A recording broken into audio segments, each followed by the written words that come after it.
It's mid-morning on BNSF's Cajon Pass, about an hour and a half outside of Los Angeles. The date is May 13th, 2023. I took the whole day on the Cajon Pass to film and chase trains up and down the pass and explore some of the scenic sites along the railroad route. The first train is a BNSF double stack. It's passing Blue Cut, which is named so for the color of the rock formations behind the train. Directly next to the BNSF Cajon sub is Route 66. Route 66 will follow the first part of Cajon Pass from CP Keenbrook to CP Keenbrook.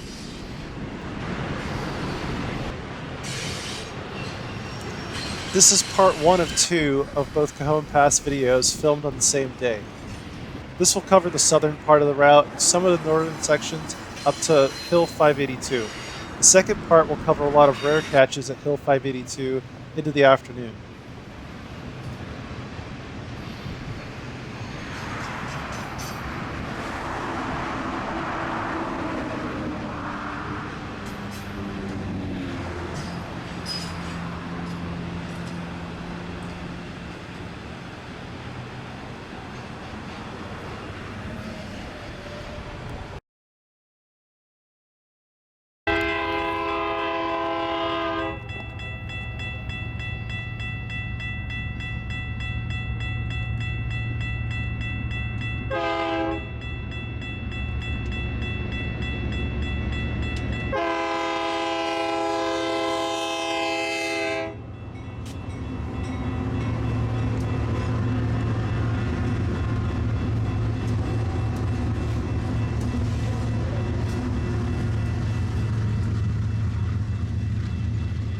The next train would sneak up on me. I managed to double back and drive down Swarthought Canyon Road, which is actually the site of Camp Cahjon, which was a welcome center in the 1930s that welcomed immigrants and travelers on Route 66. Railroad traffic here is pretty thick. There's a ton of trains coming in every single direction, and you gotta keep your head on a swivel. This one snuck up on me, and a few others definitely did during the day.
Further south from Blue Cut, I chased the same manifest train to CP Keenbrook, milepost 69.4.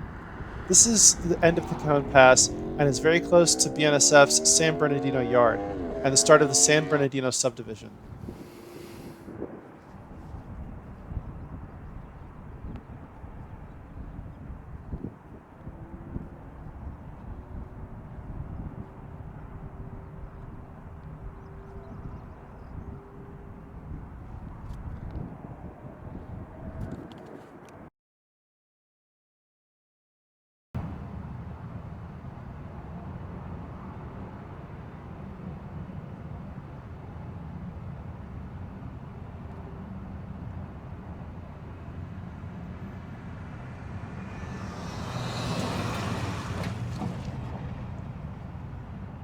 The next train came on Union Pacific's Palmdale cutoff from Palmdale, California. The Palmdale cutoff follows the southern part of the Cajon Pass into San Bernardino. This is a Union Pacific train with some nice foreign power from the East Coast.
The second train on Union Pacific's Palmdale cutoff follows closely to the first. As I'm driving northbound, I notice this train just north of Blue Cut. I turn around and I manage to catch it at Blue Cut. Notice the blue tinge on the rocks under the train and the BNSF's Cahjon subdivision just ahead. The Palmdale cutoff was acquired by the Union Pacific when they merged with the Southern Pacific. BNSF's Cajon Pass was originally Santa Fe property and was acquired when the railroads merged with Burlington Northern.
Driving a few more miles north to Control Point Cahjon, milepost 62.8, we see another BNSF double-stack train coming out of San Bernardino, Los Angeles, headed eastbound.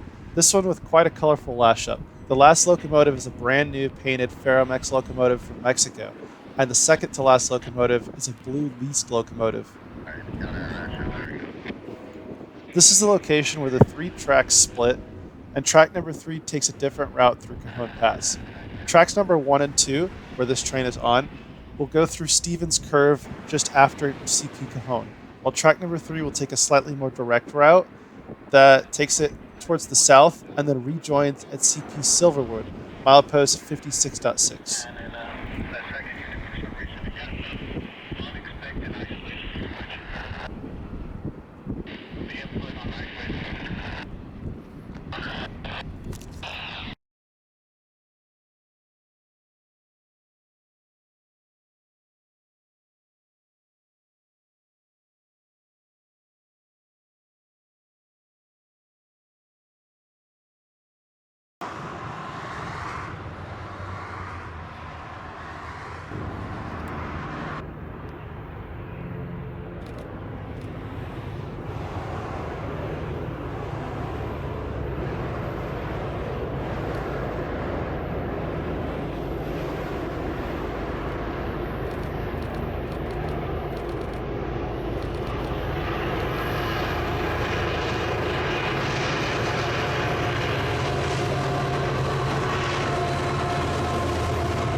With a lash-up as colorful as this train's, I definitely could not get one shot.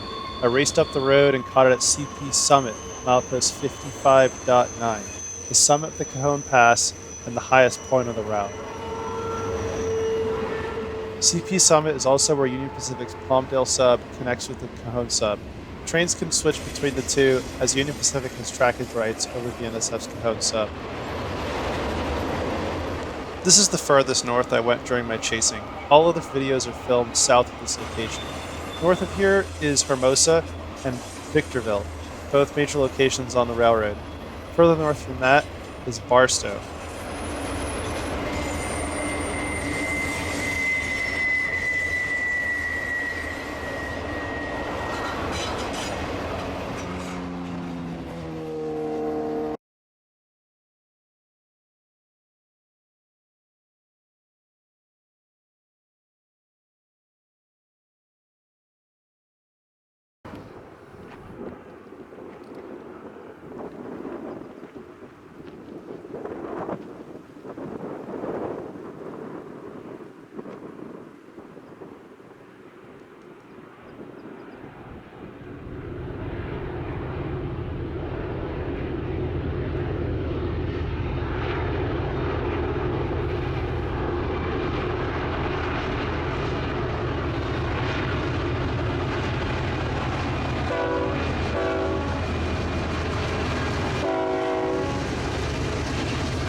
next train would be an eastbound double-stack train passing Hill 582, a few miles south of CP Summit where I filmed the last train. Hill 582 is where I would stay for most of the afternoon, and I'd catch a ton of trains here. There's a good view of tracks 1 and 2 in the foreground, Union Pacific's Palmdale cutoff in the background, and track 3 behind me.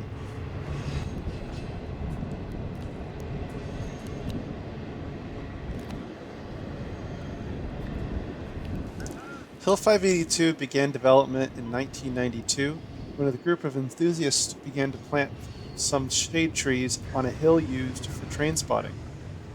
As the history of Hill 582 goes, in 1995 those trees were removed by the Forest Service because they were non-native. This is the start of the relationship between the enthusiasts and the Forest Service, and some native trees were planted.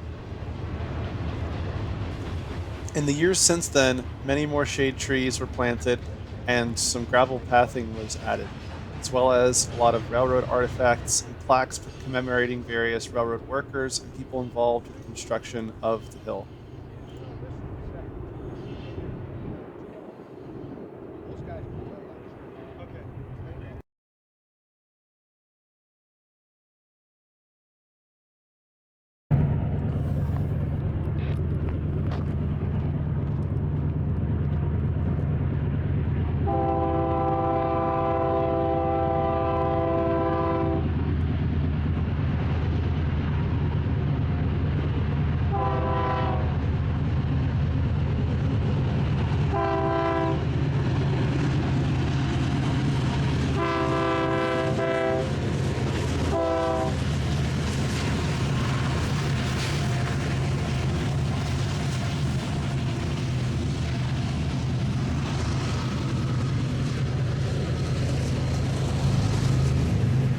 A Union Pacific trackage rights train's empty coal train heads eastbound on track number 2 for the BNSF Cajon Pass subdivision.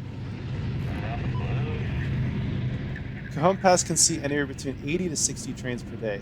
The train traffic was pretty much constant throughout the day, with constant trains on BNSF and Union Pacific. Most trains are on the BNSF tracks, and most trains use tracks 1 and 2 here. Track 3 was used for some westbound movements, and there were a few Union Pacific trains on the Palmdale cutoff above. BNSF's Cajon Pass does play host to unit trains of all different varieties as well as manifest trains, but the real star of the show are the high-speed intermodal trains that are super high priority on the BNSF. These crisscross the network between points east, such as Chicago and Los Angeles' ports, bringing in lots of goods from Asia and destinations in the Far East.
Although this is technically a manifest train, the double stack containers further back in the train are a new element of the PSR scheduling the railroad has been using, where they're less tied to the manifest and unit train separation, and now, as needed, double stack containers can be seen on manifest trains.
The Union Pacific train heads eastbound on the Palmdale cutoff just above the Cajon sub.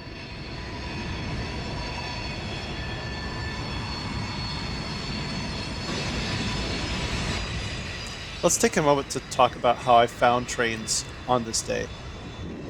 For BNSF trains, I was able to use ATCS, as most of the Cajon Pass still is discoverable on the ATCS TrainMon phone application.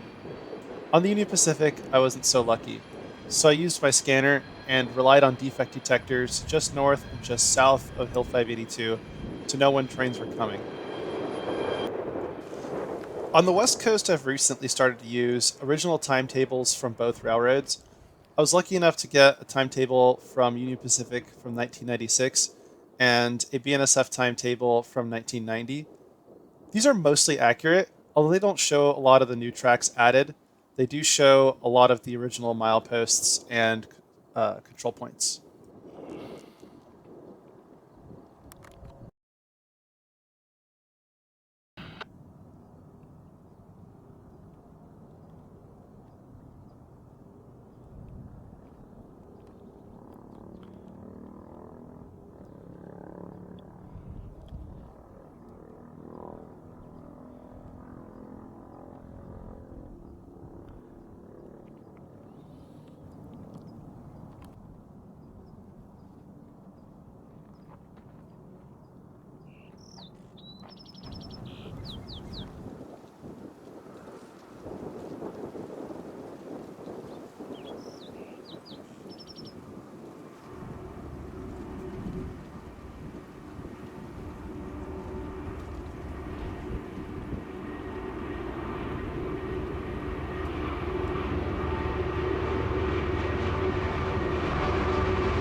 Shortly after that Union Pacific train, one of those high priority, super fast intermodal trains heads west towards the port in Los Angeles. This one has some newer containers. Prime containers are definitely not a container that's been on many intermodal trains, but over the past few years, they've started to pop up and are now pretty common. These long trains can mostly be made up of Amazon packages. Even the containers that don't say Prime may be contracted to Amazon, such as JB Hunt.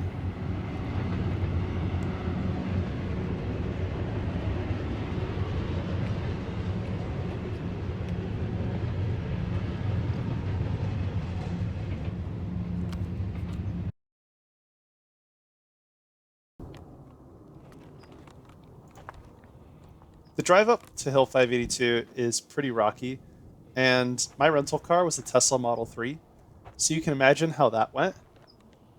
Definitely was a little bit treacherous, but I'd made it off the hill without having to call a tow truck, so that was really nice. Hill 582 was very well maintained when I was there and super clean, and it really was a great place to watch trains. Hill 582 has viewing docks on both sides of the platform, so you can definitely watch trains from either side of Hill 582, and really provides a 360-degree view of the surrounding landscape and all three of the main lines, track 3 on the BNSF, track 1 and 2, and the Palmdale cutoff.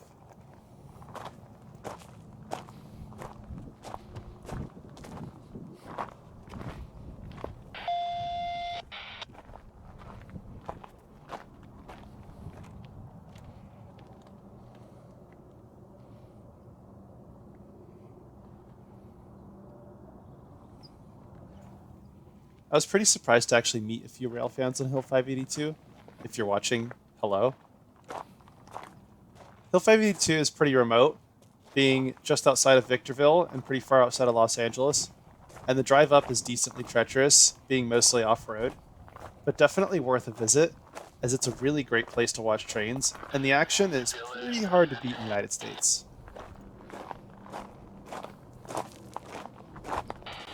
This concludes part 1 of the Cajon Pass series. Please tune into part 2 for more awesome catches on Hill 582, including a train splitting apart and some pretty cool maintenance of way equipment. Thanks for joining me, and I hope you'll join me in part 2.